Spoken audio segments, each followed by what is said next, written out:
Pour mes fichiers sources, tout est créé directement dans After Effects. La seule chose que je suis allé chercher, c'est une piste sonore sur le Free Music Archive que vous voyez ici. Dans After Effects, j'ai fait un projet avec plusieurs lettres, des déplacements, des petites choses comme ça. Mais moi, ce que je vais vous montrer, c'est vraiment l'essentiel de la technique. Le but du tutoriel, ça va juste être d'animer la propriété tracée de manière à avoir l'effet de morph que vous voyez ici.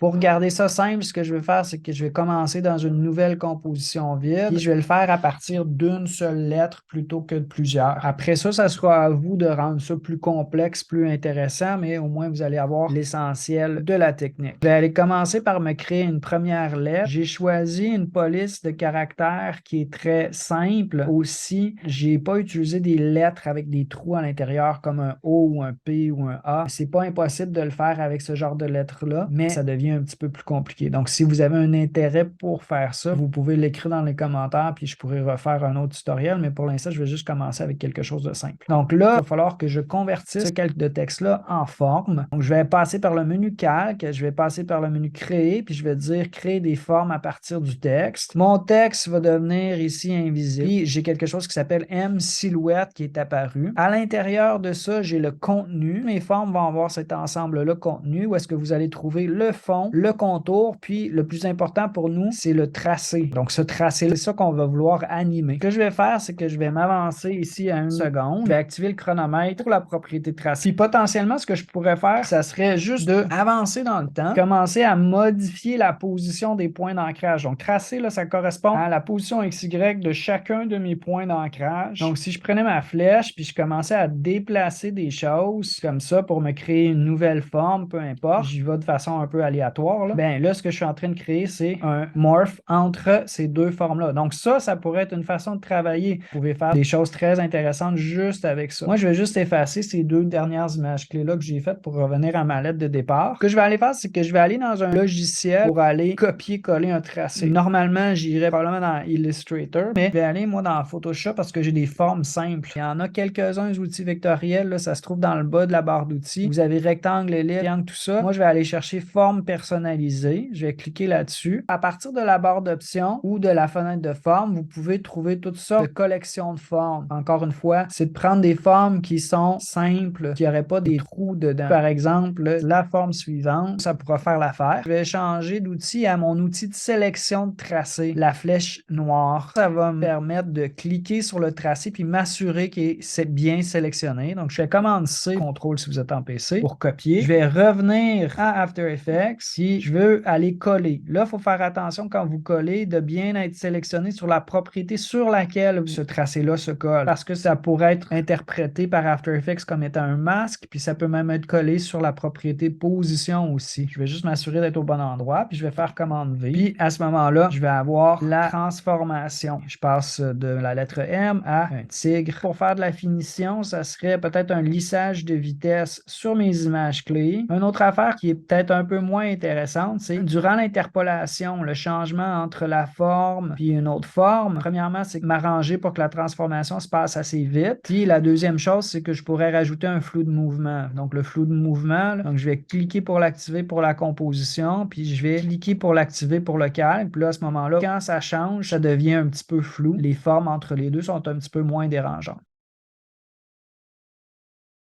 Pour aller plus loin, évidemment, faites quelque chose de plus personnel, de plus créatif, de plus complexe. Essayez de ne pas prendre des formes déjà faites dans Photoshop, mais peut-être me dessiner mes propres formes avec plusieurs lettres. Fait que j'ai bien hâte de voir vos résultats. Puis si vous avez des questions, comme d'habitude, vous pouvez les poser directement dans les commentaires.